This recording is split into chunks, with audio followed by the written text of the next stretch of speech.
Bismillahirrahmanirrahim. InsyaAllah kami daripada kumpulan 9 akan membentangkan mengenai pendidikan Islam di Malaysia selepas penjajahan ataupun selepas kemerdekaan. InsyaAllah ini merupakan ahli kumpulan kami. Yang pertama Rifaat, dan yang kedua Akil, seterusnya Nabil, Akila, Aufa, Fatin, Nur Izzah, saya sendiri Rabiatul, Anis Maisarah dan juga Liana Izzati. Okey, untuk macam mana kita tahu kan, sebelum ni kita ada belajar pendidikan sebelum kedatangan Islam, semasa penjajahan dan juga selepas penjajahan. So topik kami adalah selepas penjajahan. Okey. Kalau kita tengok pada zaman penjajahan kan, pendidikan Islam tu berlaku campur tangan daripada pihak penjajah. So berlakulah penubuhan sekolah vernacular kan. Ada sekolah Inggeris, sekolah vernacular Tamil, sekolah vernacular Cina dan juga sekolah Melayu. Dan juga pada zaman penjajahan, di mana sekolah Melayu diadakan pada sesi pagi dan sekolah agama pada sesi petang. So kat situ kita boleh tengok berlakunya sistem pendidikan yang sedikit sistem pendidikan sekular yang mengasingkan antara urusan dunia dan juga urusan akhirat.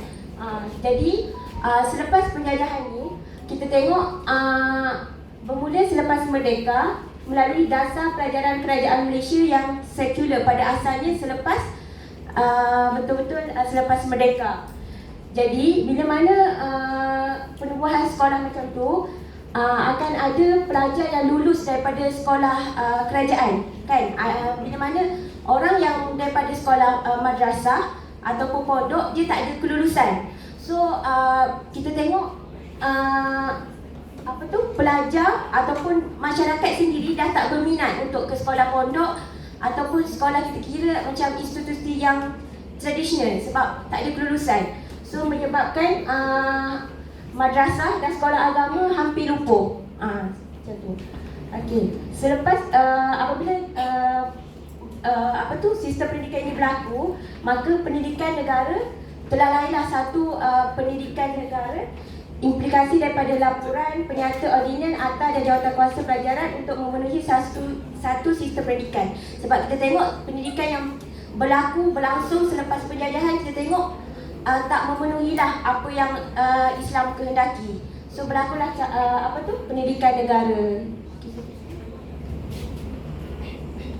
Okey. Antara akta pelajaran yang pertama telah dilakukan adalah Akta Pelajaran 1961, di mana telah memasukkan mata pelajaran agama Islam di dalam jadual waktu. Pada akta pelajaran ini mengikut Seksyen 49 Ordinan Pelajaran 1957 menyatakan secara terperinci mengenai kedudukan agama Islam di sekolah-sekolah. Okey, kalau kita tengok sini ada dua item, iaitu akta pelajaran dan juga ordinan. Apa yang membezakan akta dan ordinan adalah akta ni merupakan satu dasar undang-undang yang digubal, dibahas di Dewan Parlimen, dan jika diluluskan akan hasillah satu akta, di mana akta ni dilakukan oleh satu kementerian dan dibantu oleh pegawai dia lah. So bila mana dia kena bentang, kena bahas, berlakulah satu perbahasan mengenai akta ni, dan bila diluluskan dia akan menjadi satu undang-undang yang mesti diikuti dan perlu dilaksanakan di negara Malaysia. Manakala kalau kita tengok ordinan ni adalah satu, kita kata macam sub kepada akta tu. Ordinan ni merupakan undang-undang yang digubal sebelum kemerdekaan. Cumanya ordinan ni dia adalah untuk negeri Sarawak dan juga negeri Sabah. Cumanya selepas tapi kini Sabah dah tak guna dah ordinan ni. Dia pakai enactment. Seperti mana negeri-negeri lain lah. Mana-mana undang-undang yang digubal melalui Dewan Undangan Negeri, kita panggil enactment. Kecuali Sarawak sahaja yang masih kekal menggunakan istilah ordinan. Okey, di bawah Ordinan Pelajaran 1957 Seksyen 49 di mana sekolah bantuan kerajaan yang ada lebih 15 ataupun punya 15 orang murid. So pelajar tu perlu belajar agama Islam lah. So kurang-kurangnya 2 jam seminggu dalam waktu pengajaran am di sekolah. Seterusnya juga ada pelatihan guru agama yang mengajar agama Islam, dan di mana guru tu mesti mendapat kelulusan daripada pihak berkuasa negeri masing-masing. Dan juga lembaga pengurus ataupun pentadbir sekolah tu dia perlu buat persediaan lah macam mana nak adakan pendidikan agama Islam tu di sekolah tu. Okey, dan mengikut agenda pelajaran 1957 juga ada satu seksyen iaitu 50 memperuntukkan pendidikan Islam juga wajib diajar di semua sekolah yang mempunyai 5 ataupun lebih murid yang beragama Islam. InsyaAllah untuk adalah sedikitlah pengenalan ataupun gambaran ringkas mengenai sistem pendidikan Islam selepas penjajahan. Okey, insyaAllah untuk perbincangan berkenaan dengan pendidikan Islam selepas penjajahan adalah bagaimana dasar pendidikan itu sendiri selepas penjajahan dan juga dasar pendidikan Islam. Seterusnya tenaga pengajar sama ada daripada kelulusan ke macam mana, dan seterusnya kurikulum yang digubal di bawah Akta Pelajaran itu sendiri 1961, institusi yang terlibat dan juga kaedah pendekatan dan akhir sekali kesan perkembangan Islam selepas dijajah. Okey, saya lepas pada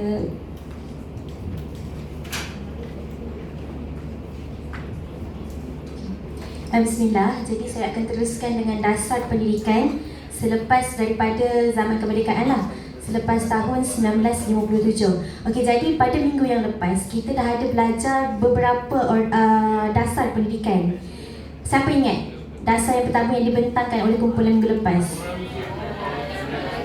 Yang pertama sekali, okey, Ordinan Pelajaran 1952. Okey, dan yang kedua? Okey, Laporan Razak 1956. Dan yang ketiga?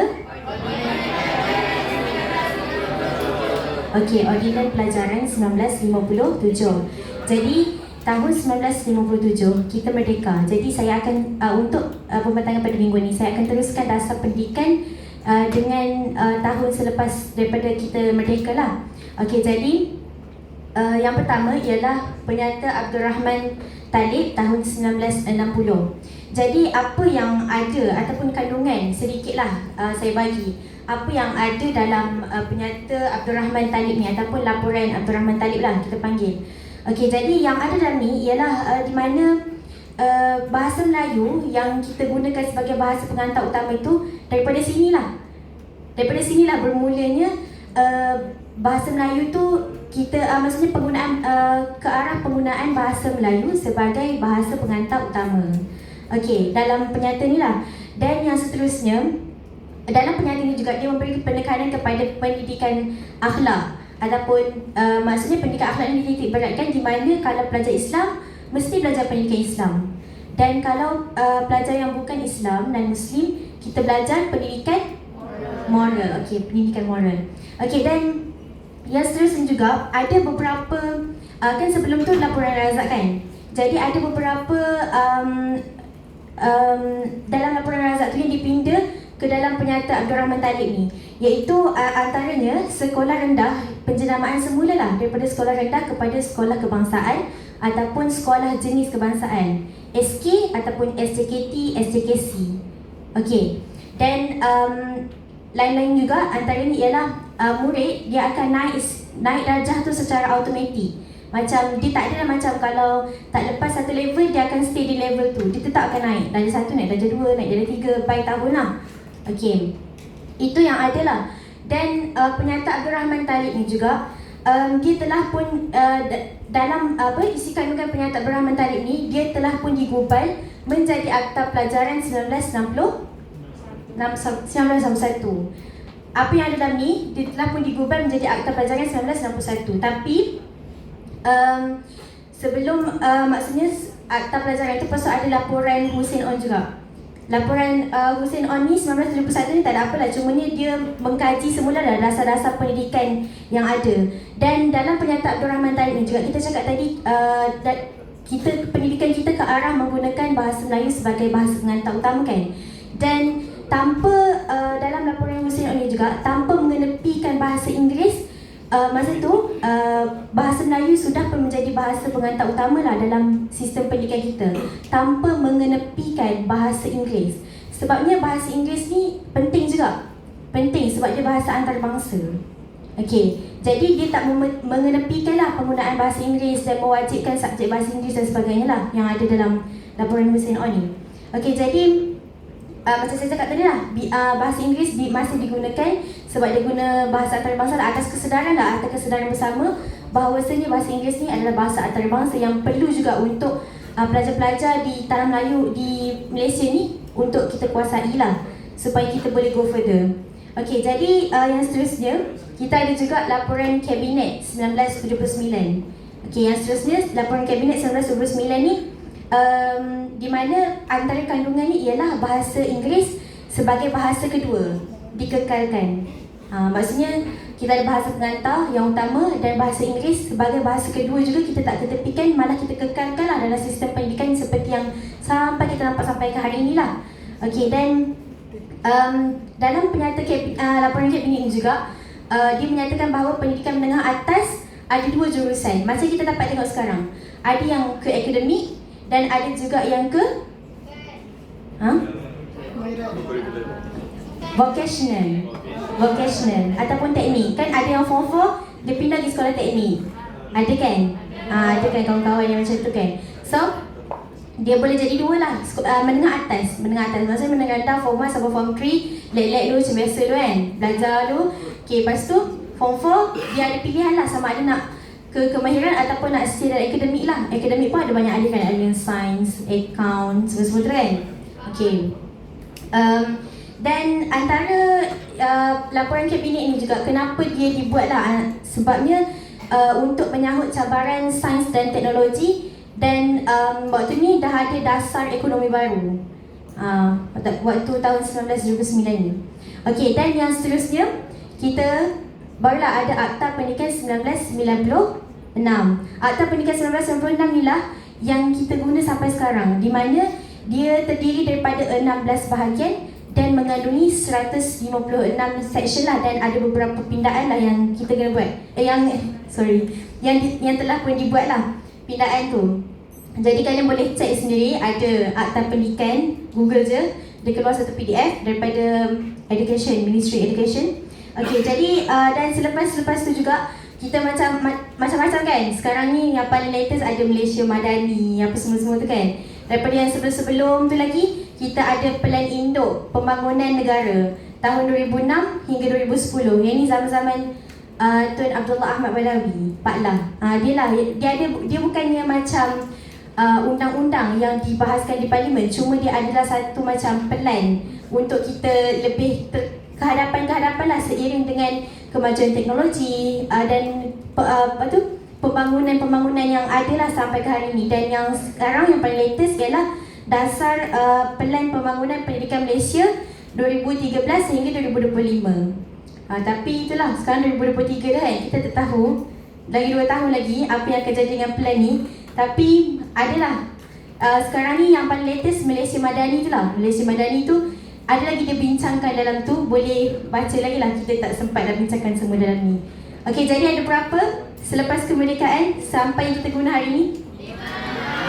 Okey, ada 5. Okey, jadi itu sahaja dasar pendidikan selepas penjajahan. Kita tak masuk kepada dasar pendidikan Islam lagi lah, jadi akan disambung oleh pembentang yang seterusnya.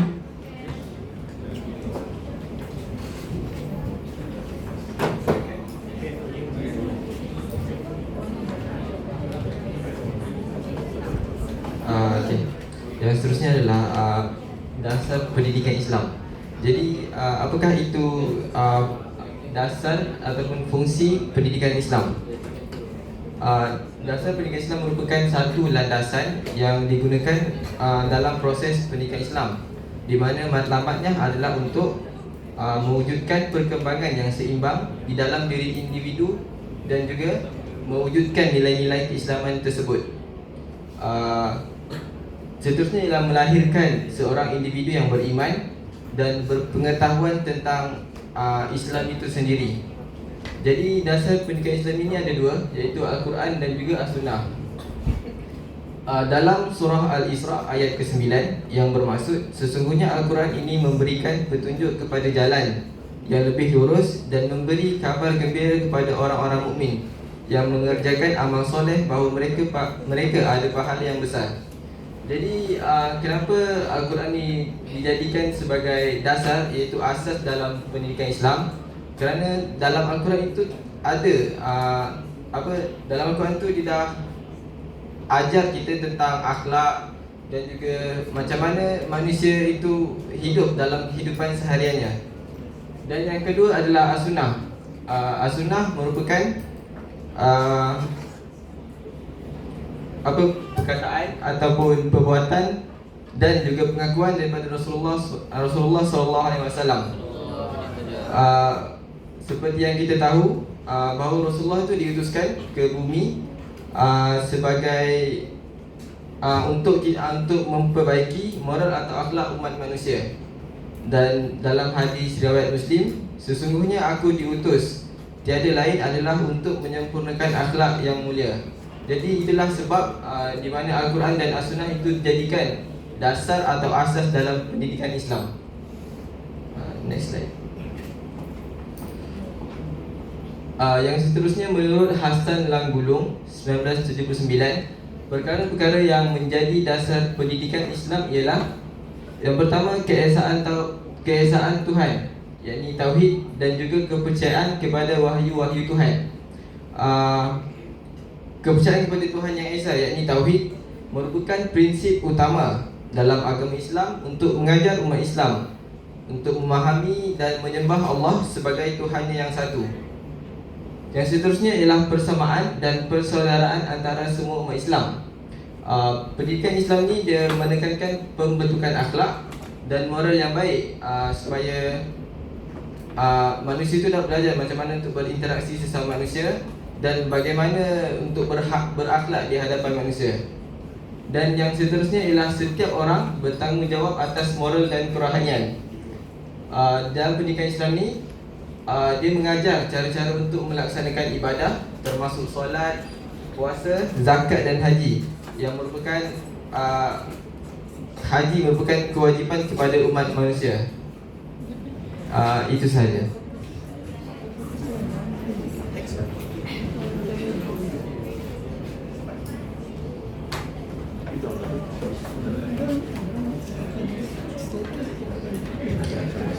Okey, lepas kita dah dengar pasal dasar pendidikan semua yang kawan-kawan tahu tadi, kita pergi pula kepada kaedah ataupun pendekatan pendidikan Islam selepas penjajahan ataupun merdeka. Okey, kita merdeka pada tahun 1957. Okey kan? Okey. Jadi pada tahun 1960, kerajaan ni dia gubarkan undang-undang, dikuatkuasakan undang-undang yang baru. Jadi hasil daripada laporan Rahman Talib 1960, kerajaan menguatkuasakan pendidikan agama Islam di setiap sekolah. Ni rupiah di tengah ada tadi. Kerajaan ni dia gubarkan, dikuatkuasakan pendidikan Islam di setiap sekolah yang ada berapa orang murid? 15 orang Islam atau lebih. Jadi sekolah mana yang ada 15 orang Islam atau lebih, memang kerajaan wajibkan untuk ada pendidikan Islam, subjek pendidikan Islam. Okey, lepas tu peruntukan masa pelajaran agama Islam dekat sekolah-sekolah ni berapa? 2 jam, iaitu 120 minit. Okay, jadi cukuplah kan, baru-baru je. Jadi untuk kenalkan pendidikan agama Islam ni. Okay, lepas tu guru-guru agama dilantik untuk mengajar pendidikan Islam. Okay, jadi murid-murid ni terjaminlah akan dapat pendidikan agama Islam selama 11 tahun. Kita duduk sekolah rendah berapa tahun? Okey, jadi sekolah menengah? Okey, 5. Jadi dengan guru-guru agama dilantik untuk jadi cikgu pendidikan Islam, kita semua ni dijaminlah akan mendapat pendidikan Islam yang yang mantap yang berkualiti lah, sebab guru-guru agama yang dilantik kan bukan guru-guru yang tiba-tiba main daripada mana mengajar kita. Okey, jadi guru-guru yang diluluskan lah. Dan lepas tu, sukatan pelajaran masa lepas kemerdekaan ni perlulah dipersetujui oleh majlis raja-raja dulu. Maksudnya dia tak boleh suka hati lah. Macam dia tak macam sebelum kemerdekaan yang kita mengaji dekat mana? Dekat pondok, dekat masjid, di istana. Maksudnya semua yang terjadi adalah tersusun dan memang perlu diluruskan oleh majlis sultan-sultan sendiri. Jadi contoh kalau macam sekolah rendah, mereka akan diajarkan dengan sesuai dengan umur mereka lah. Macam sirah, apa lagi Jawi. Sirah, Jawi kita belajarkan dulu. Lepas tu apa lagi? Ibadah, akidah yang sesuai dengan umur budak-budak lah. Tak boleh ajar yang terus advance. Okay, lepas tu untuk sekolah menengah pula diajar yang sesuai dengan umur-umur orang yang dah berakal. Macam tauhid, fiqh, apa semua perlulah untuk kita semua beragama Islam.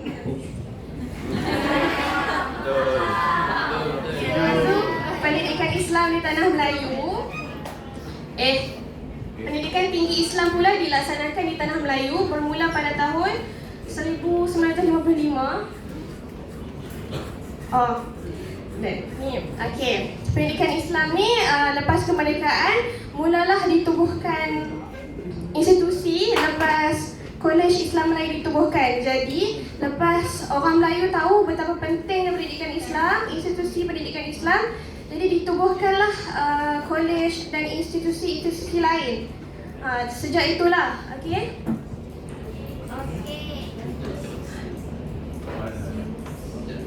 Itu je, sekian.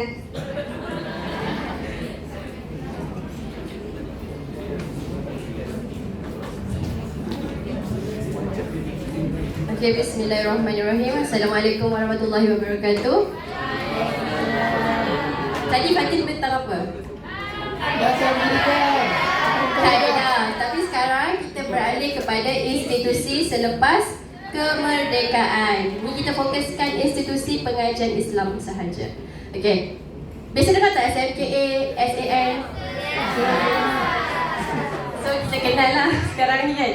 Okey, jadi institusi selepas kemerdekaan dia ada 4 jenis institusi. Yang pertama, seperti kat sini, Sekolah Agama Kementerian Pendidikan, iaitu SMKA. Di mana SMKA ni di bawah pengawasan dan kelolaan Kementerian Pendidikan. Kemudian SMKA ni bermula di peringkat menengah lah. Ada ke SMKA sekolah rendah? Tak ada kan? Okey, dia bermula daripada tingkatan 1. Kemudian semua urusan yang dijalankan di SMKA ini ditadbir mengikut susunan tertentu melalui pejabat pendidikan di peringkat daerah, iaitu kita kenali sebagai PPD. Kemudian negeri iaitu JPN dan pusat iaitu KPM. Okey, seterusnya di SMKA juga pengetua ni diberi latihan, iaitu dengan pengajaran, pentadbiran dan pengurusan. Okey, seterusnya institusi kedua ialah SAN, iaitu Sekolah Agama Kerajaan Negeri. Di mana SAN ni dia di bawah pengawasan dan kelolaan majlis ataupun Jabatan Agama Islam Negeri. Sekarang ni kita kenal sebagai Sekolah Agama Negeri lah kalau SAN ni. Kemudian ada juga SAN ni di bawah Lembaga Pendidikan Islam Melaka, contohnya lah iaitu Yayasan Islam Kelantan, di mana sekolah ni ditadbir oleh kerajaan negeri sendirilah. Okey, kemudian pada tahun 1963, Sekolah Agama Kerajaan Negeri ini menerima sukatan pelajaran lah, di mana dalam sistem sekolah ni ada peperiksaan SRP bagi tingkatan 3, kemudian SPM dan tingkatan 6 STP. Okey, yang ketiga ialah SAR, Sekolah Agama Rakyat. Biasa dengar tak sekolah agama rakyat ni? Selalunya dia dikenali sebagai macam mana sekolah agama rakyat ni? Sekolah petang, sekolah kafah, semua tu kan? Betul? Okey. Jadi SAR ni dia dikendalikan oleh rakyat dari segi pentadbiran, kewangan, pengurusan dan sukatan pelajaran. Di mana urusan pentadbirannya di SAR ni ada lembaga ataupun jawatan kuasa sekolah masing-masing lah yang handle bahagian pentadbiran. Contohnya macam LPS, lembaga pengelola sekolah lah, di mana yang mengawal pentadbiran sekolah agama rakyat ni. Bagi kemudian tertakluk kepada Undang-Undang Pentadbiran Agama Islam Majlis ataupun Jabatan Agama Islam Negeri. Kalau yang sekolah SAR ni kan, dia didaftar di bawah JAIN, Jabatan Agama Islam Negeri, dengan MAIN, Majlis Agama Islam Negeri kan, diorang akan dikenali sebagai SRAR, Sekolah Rendah Agama Rakyat kan, SAR. Kat Perak ada banyak lah SRAR kan. Negeri lain tak tahu, ada juga kan. Okey, kemudian last sekali ialah Sekolah Bantuan Agama Kerajaan, iaitu SABK. Okey, pada tahun 2005, sekolah SAR tadi iaitu Sekolah Agama Rakyat, SMAR, Sekolah Menengah Agama Rakyat, SAN, diorang ni didaftarkan di bawah SABK. Di mana bila diorang dah didaftarkan di bawah SABK, mereka ni dapat banyaklah pelbagai kelebihan, termasuk pengurusan, keselamatan dan penyelenggaraan oleh kementerian. Kemudian di SABK juga jawatan guru dan kaki tangan diwujudkan secara hakiki, dan kurikulum agama dan pelaksanaan STAM ini dikekalkanlah di sekolah SABK. Kat sini ada daripada SABK ke? Ada kan? Ada SABK yang ada STAM tu tak? Ada yang tidak ada. SABK betul. Ya, itu juga.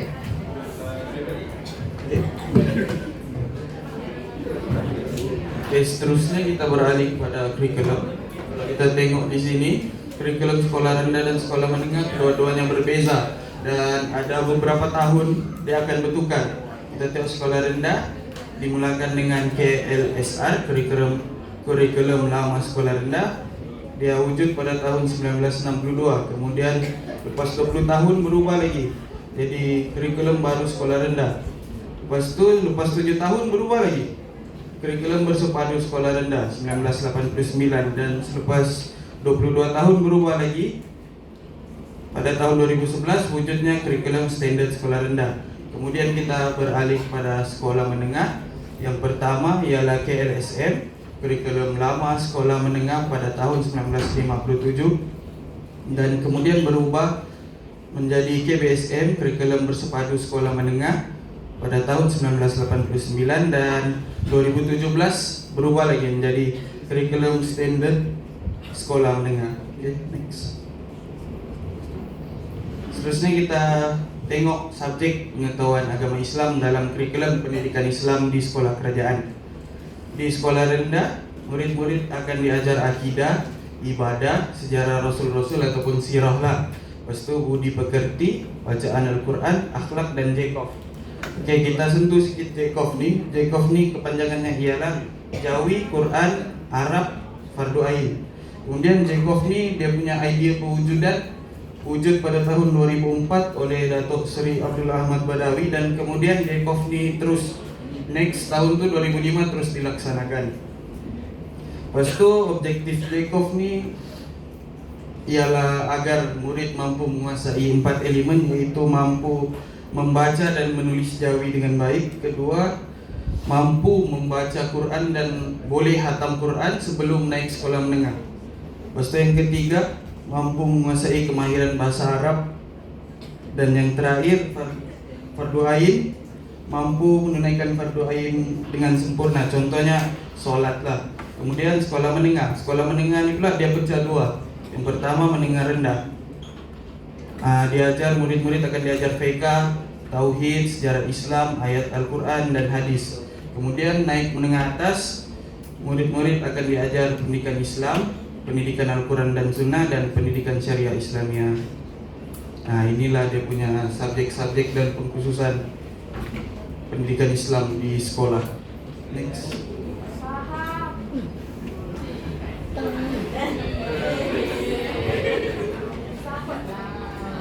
Okay, bismillah. Saya akan teruskan dengan poin tenaga pengajar. Okey, tadi Akil tentang apa? Program kan? Jadi saya akan sambung dengan mengenai tenaga pengajar. Okey, sebelum kita kembali pada zaman ni, saya akan revise balik macam mana sistem pendidikan ataupun institusi guru ni dikuatkuasakan. Okey, first kali Islam itu datang daripada pedagang Arab. Jadi daripada situlah agama ataupun ajaran pendidikan Islam itu diadakan. Kemudian kita beralih pula sewaktu dijajah tu, pelajaran pendidikan Islam silap situ. Sistem sekolah bina kuda diperkenalkan. Jadi ada kan sebelum pembentangan sebelum ni pembentang cerita tentang sekolah bina kuda kan? Jadi daripada situ bila wujudnya sekolah bina kuda ni, jadi ada dua sistem tenaga pengajar, iaitu tenaga pengajar daripada golongan penjajah yang bersifat sekular, ingat tak? Dan kemudian wujudnya golongan guru agama dan ulama di pondok madrasah. Jadi guru agama dan ulama ni lah yang mengekalkan institusi pendidikan. Kemudian beralih pula pada tahun akhir ataupun kini, selepas daripada zaman penjajahan, yang mana kita tahu waktu tu Islam dah jadi sebagai agama rasmi Malaysia kan. Jadi pelajaran pendidikan pelajaran Islam ni dikuatkuasakan sehinggalah pelajaran pendidikan Islam menjadi subjek wajib. Lepas tu ditingkatkan lagi dengan Akta 1961 sehinggalah 1962, yang mana guru-guru khusus pendidikan agama dilantik. Maksudnya orang yang nak mengajar subjek pendidikan Islam mestilah ada autoriti, bukan sewenang-wenangnya boleh ajar. Dia mestilah ada pengetahuan. Okey, kemudian guru-guru ni mestilah mendapat pengiktirafan daripada pihak berkuasa negeri. Okey, dekat situ setakat ni faham? Next slide. Okey, kemudian seperti yang kita tahu, sistem untuk menjadi guru sekarang ni ada syarat-syarat kelayakan dia, yang mana dibahagikan kepada dua. Yang pertama, sekolah rendah. Sekolah rendah, guru-guru yang nak mengajar subjek pendidikan Islam itu mestilah lepasan institusi pendidikan guru, iaitu IPG, iaitu yang diuruskan oleh pihak KPM lah. Dan yang kedua, golongan tenaga pengajar daripada sekolah menengah, yang mana sekolah menengah ni pendidikannya mestilah daripada lepasan sarjana muda pendidikan Islam ataupun sarjana muda pendidikan dengan pengkhususan pendidikan Islam, iaitu kita lah sekarang. Jadi golongan-golongan ataupun kita ni, lepasan kita dan juga IPG ni sahaja yang mendapat autoriti untuk mengajar subjek pendidikan Islam. Dan kesemua guru-guru ni mestilah mengikut standard kerja kelayakan Malaysia, iaitu MQA 2021B. Okey, apa tu? Saya pun tak tahu, saya ni tak lupa. Okey, maksudnya sistem sekarang ni mungkin ada dalam mana-mana akta. Okey, setakat ni faham? Last, okay. Saya serahkan kepada pendengar seterusnya.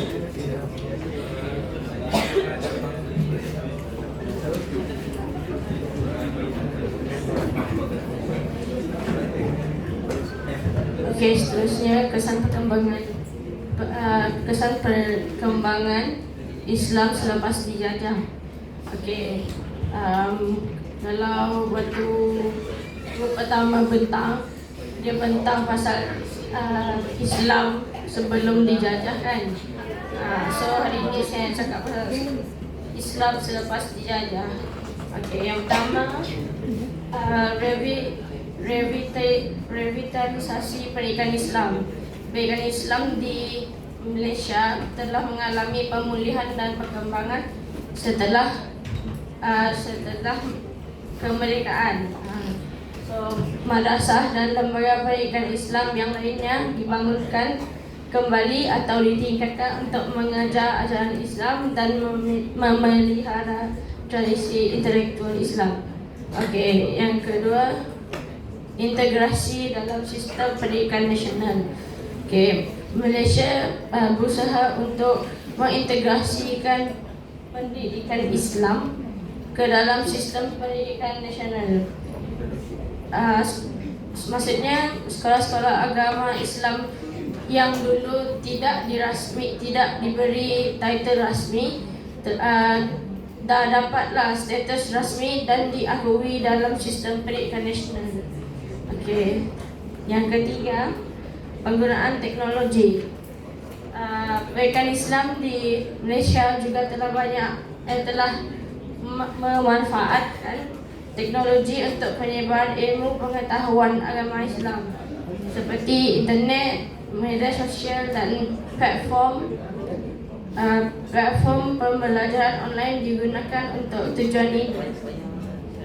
Dan last sekali, modernisasi pendidikan Islam. Maksudnya pendidikan Islam ni mengalami proses pemodenan. Macam itulah. Kurikulum pendidikan Islam di Malaysia telah mengalami modernisasi untuk memasukkan aspek-aspek yang relevan dengan zaman moden. Ini merangkumi pelajaran seperti pelajaran tentang teknologi, sains dan ilmu pengetahuan lainnya yang sejalan dengan ajaran Islam.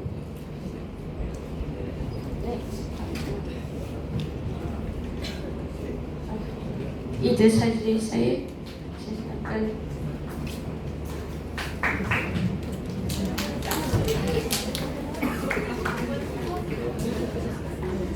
Bismillah. Semua okey lagi ke? Okey. Sikit lagi ya, kita nak habis. Sabar. Okey. Tadi kawan-kawan kita dah terangkan macam-macam lah tentang perkembangan pendidikan Islam selepas kemerdekaan, daripada aktanya, dasarnya, kurikulumnya, tenaga pengajar, kaedahnya semua tu kan. Okey. Jadi kita nak tengok sikit je lah keringkasan garis masa ni macam apa yang berlaku lah dalam perkembangan pendidikan Islam selepas kemerdekaan tu. Okey, ringkasan ni sikit dah, dia bukan yang maksud yang ada kat sini adalah semua yang berlaku, tapi saya ambil sikit je lah kan. Sebagai kita nak recap balik, pada tahun 1962 ada akta pelajaran. Lepas tu kita kita wujudkan kurikulum KBSR dan KBSM. Lepas tu ada akta pendidikan, ada JKOF, ada SSR dan KSM, ada KBD, ada KBT. Yang nak abang kat sini, perkembangan pendidikan Islam tu terus berjalan lah walaupun selepas penjajahan. Bukan yang bila kita dijajah tu kita dah agama Islam tu dah hilang, pendidikan agama Islam tu dah hilang. Tapi walaupun selepas dijajah, kembangan pendidikan Islam tu terus berlaku. Okay.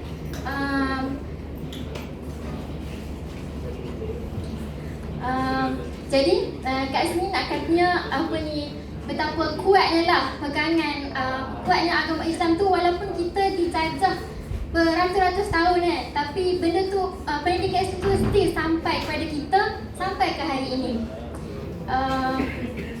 Tapi kita ada nafikan bahawa penjajahan tu memang dia bagi kesan yang sangat besar lah kepada perkembangan pendidikan Islam tu sendiri. Macam mana bila dijajah tu kan, yang doktor ada cerita sebelum ni, Inggeris ni dia jadikan pendidikan agama ni sekular, dia pisahkan. Lepas tu barulah, lepas kita merdeka barulah kita ada akta pelajaran, kita masukkan balik pendidikan Islam tu dalam sekolah-sekolah biasa. Jadi bila kita belajar sebenarnya kita sebelum penjajahan ni, pendidikan Islam tu sebenarnya dalam diri masyarakat Melayu ni sangatlah kuat lah kan. Tapi bila dijajah sampai sekarang ni pendidikan Islam tu macam dianggap sebagai satu mata pelajaran je. Sedangkan dulu kita adalah satu masyarakat yang agama Islam ni satu agama yang kita upayanya nak walaupun benda tu sikit kan penemuannya, sebab barat dah pindahkan rekod-rekod sejarah tu, dia dah bagi kita rasa macam masyarakat Melayu ni masyarakat yang biasa-biasa, tak ada apa. Tapi sebenarnya kita hebat kan, kita ni dari keturunan yang hebat. Saya bangga kan.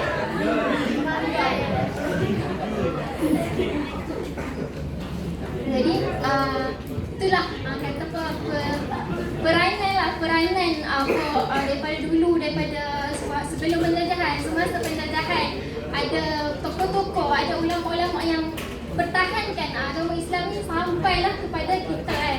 Ini semualah jasa-jasa mereka. Bila selepas penjajahan pun kita ada akta-akta ni, kita ada kurikulum ni, semua ni adalah usaha mereka lah dalam nak bagi pendidikan Islam tu stay dekat negara kita sampailah kepada kita sekarang ni.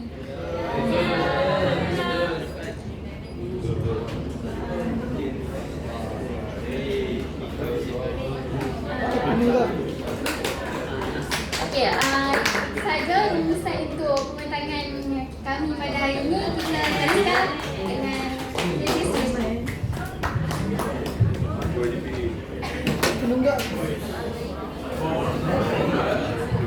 Okey, jadi kita telah dengar pembentangan daripada kumpulan kami, kumpulan 9, perkembangan pendidikan Islam di Malaysia. Okey, jadi kita teruskan dengan soal jawab, kuis.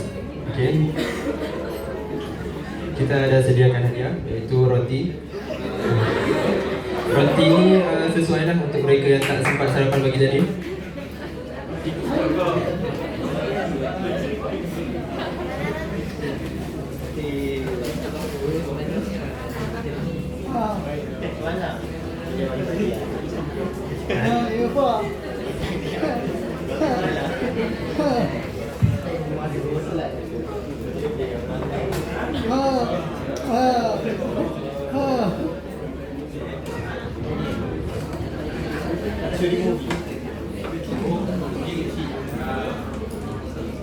Okey, jadi untuk soalan ni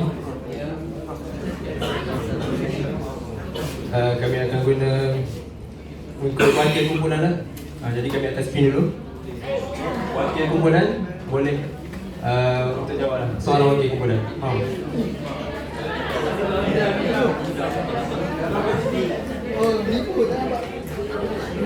Jadi kami akan bagi soalan ni dalam bentuk kertas sendiri. Dan kalian cuba jawab lah. Boleh semua? Mantap.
Okey, jadi kita teruskan ya.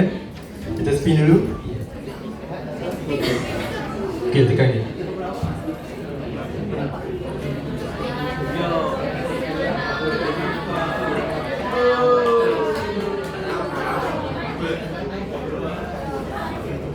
Okey, kumpulan 8. Saya ada senarai ni kumpulan 8.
Baca dan bagi jawapan. Baca kuat-kuat dan jelas dan terang semualah.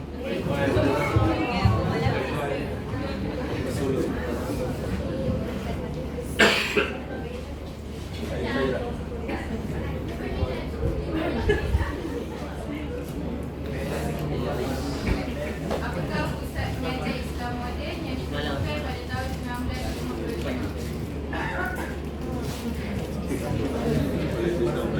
Kolej Islam Malaya. Okey, betul. Kolej Islam Malaya. Okey, Kolej Islam Malaya ni masih wujud kan sekarang?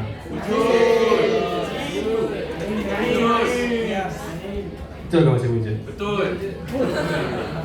Okey, masih wujud. Tapi Kolej Islam Malaya ni dia telah dipindah alih pada tahun 1967.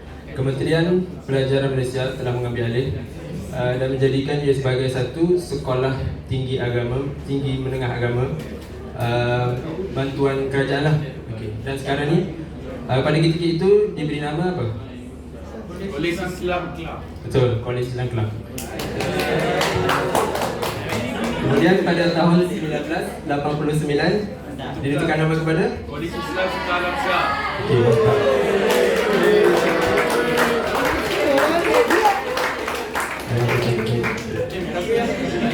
Kertas yang ada dia.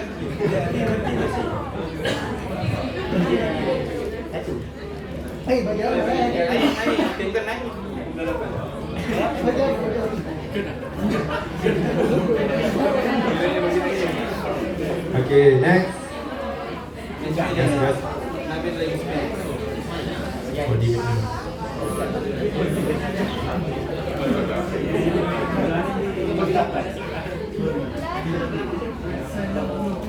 Pulang 6.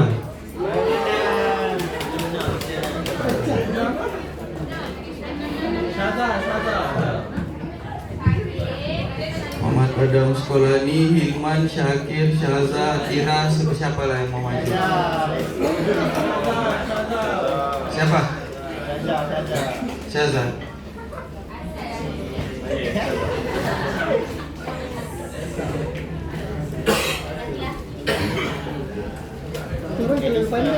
Belum.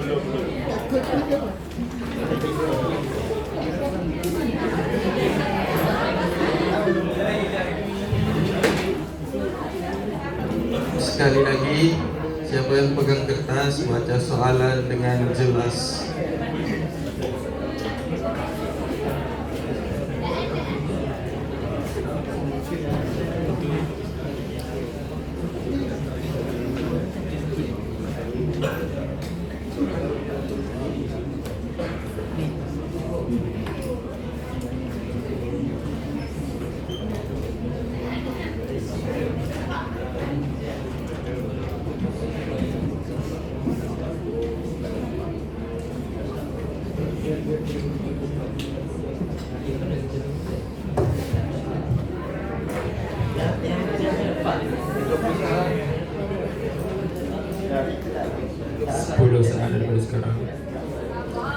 1, 2, 3,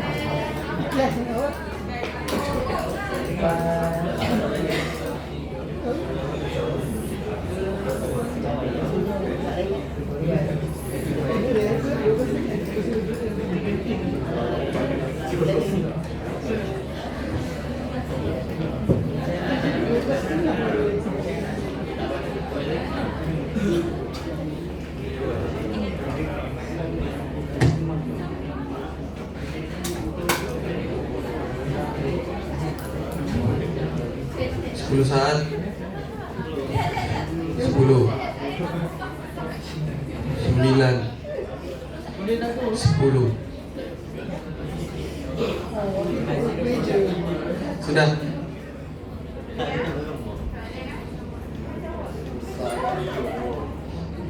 Oke, boleh baca jawaban. Apakah persamaan dasar pendidikan Islam hasil 60 dengan falsafah pendidikan kebangsaan? Dengan atas ada tak? Ingat tak? Sekali lagi.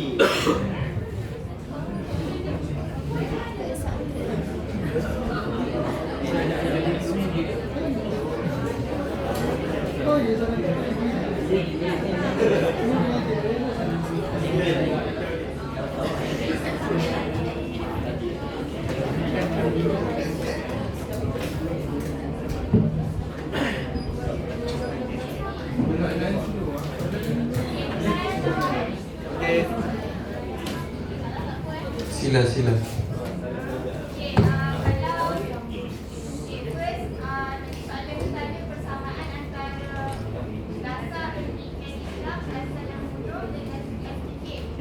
Okey, kalau kita tengok dekat dasar pendidikan Islam dasar yang bodoh tadi tu, dia ada cakap tentang keesaan Tuhan, kepercayaan kepada waktu-waktu Tuhan. Dan dekat dalam SDK itu sendiri ada menekankan tentang kepercayaan dan kepatuhan kepada Tuhan dan kesimbangan dari aspek intelek, rohani, emosi dan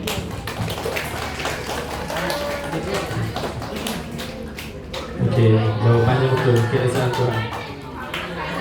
Yang panjang tu FPK je. Cuma nak tunjukkan di situ berdasarkan kepercayaan dan kepatuhan kepada Tuhan. Yang mana sama dengan dasar pendidikan Islam asal language itu keesaan Tuhan. Okey. Teruskan.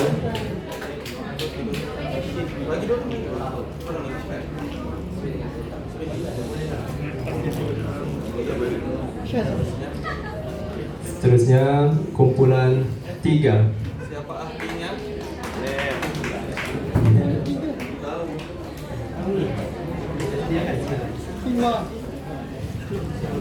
Syafiq, Fikri, Khairul Zakirin, Khairul Nisa, Mahira, Azmina. Siapa-siapalah. Baca kuat-kuat, Jos.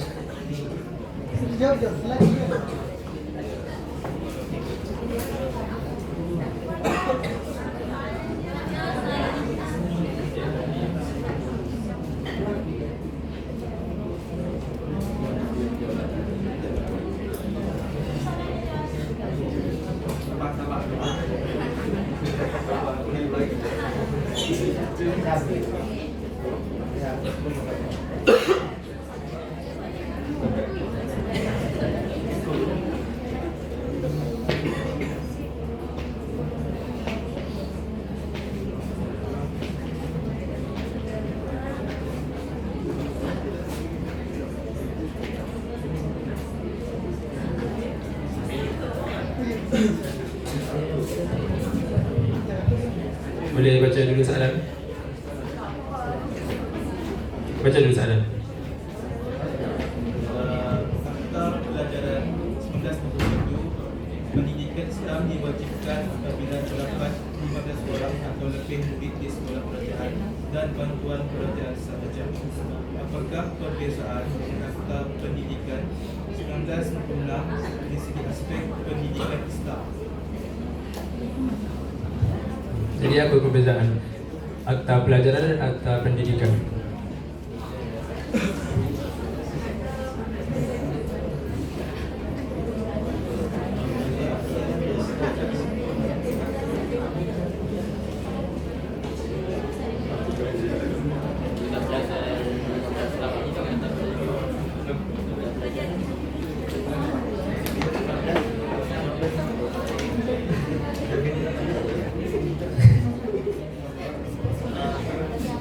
Jos, jangan guna ChatGPT.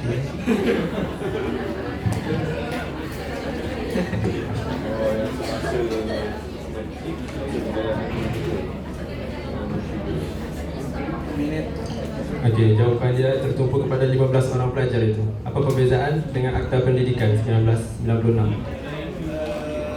Kalau bezanya bilangan pelajar Berapa?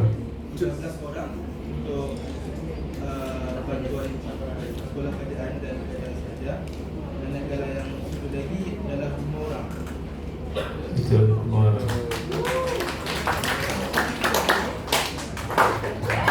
Okey, jadi ini adalah perbezaan antara Akta Pelajaran 1991 dan Akta Pendidikan 1996. Di mana di sini dia terdapat 5 atau lebih murid Islam, maka diwajibkan untuk mengajar pendidikan Islam. Okey, kita teruskan dengan soalan seterusnya.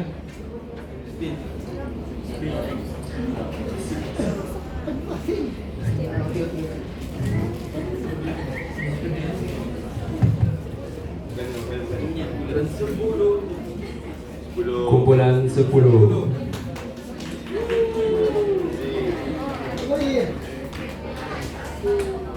Aneh.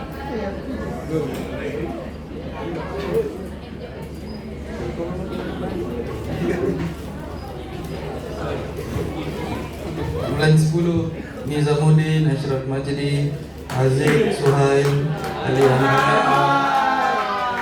Okey, jemput Suhail.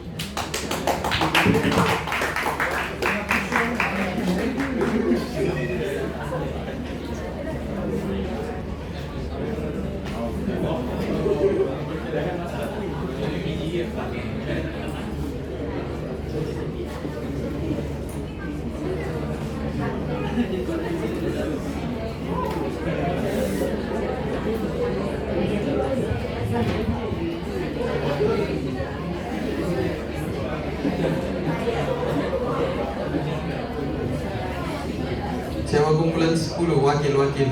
Suhail. Boleh baca? Baca soalan.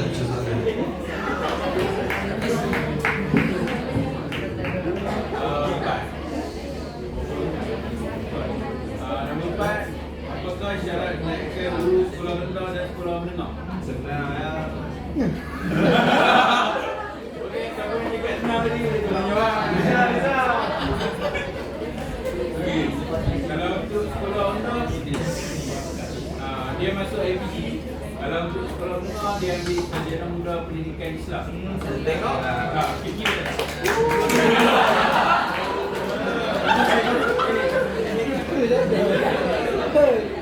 Fikir tak dia? Betul. Roti.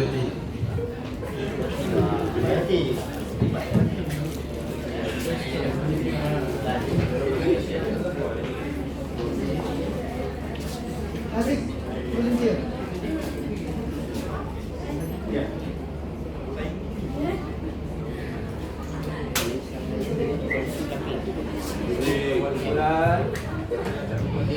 Kumpulan 2.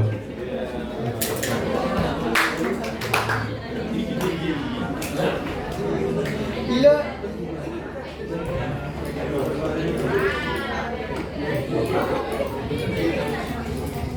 Amirul Safwan, Khairul Mizuddin, Alif Najmi, Eliani, dan ramai lagi. Siapa mewakil? Wahid. Angkat tangan. Wahid. Kami mau KI.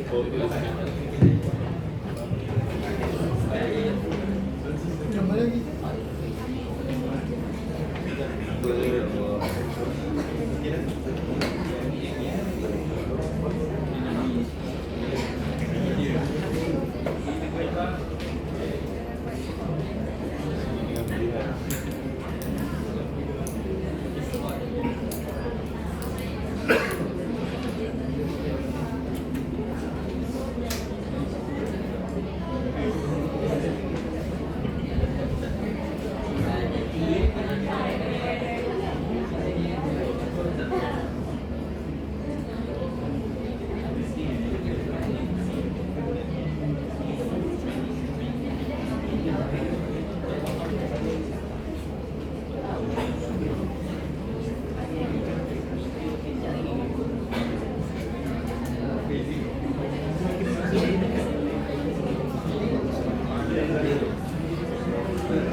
Ya.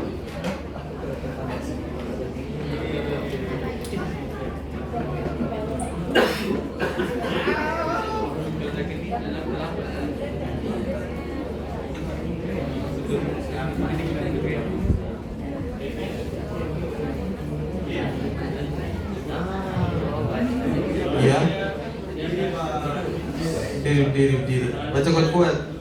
Nyatakan perbezaan antara akta dan ordinans. Jawablah. Jawapannya, kalau akta dia masukkan mata pelajaran agama itu dalam jadual waktu. Okey.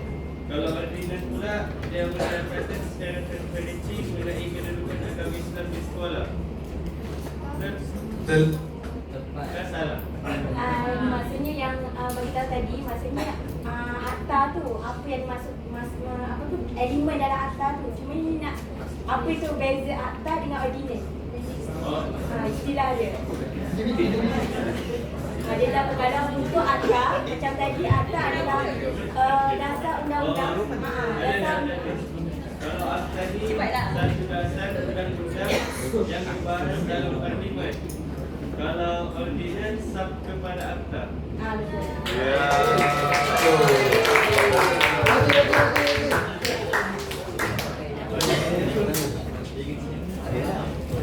Ya, ada satu lagi soalan.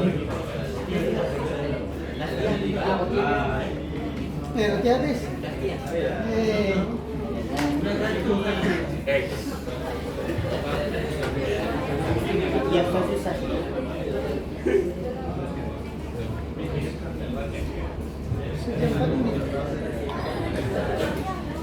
Okey, jadi rasanya sampai di situ sajalah untuk kuis kita pada hari ini.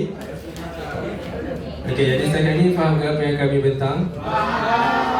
Jadi kalau faham boleh ke kalau nak minta siapa-siapa bagi rumusan? Ada soalan ke?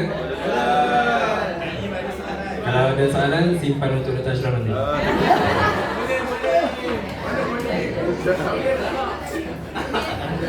Ada soalan ke? Ada kan? Okey, jadi ada soalan kan? Soalan akan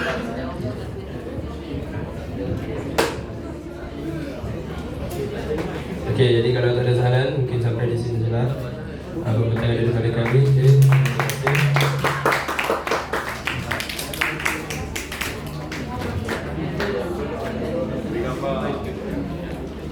Gambar. Ni. Gambar ni.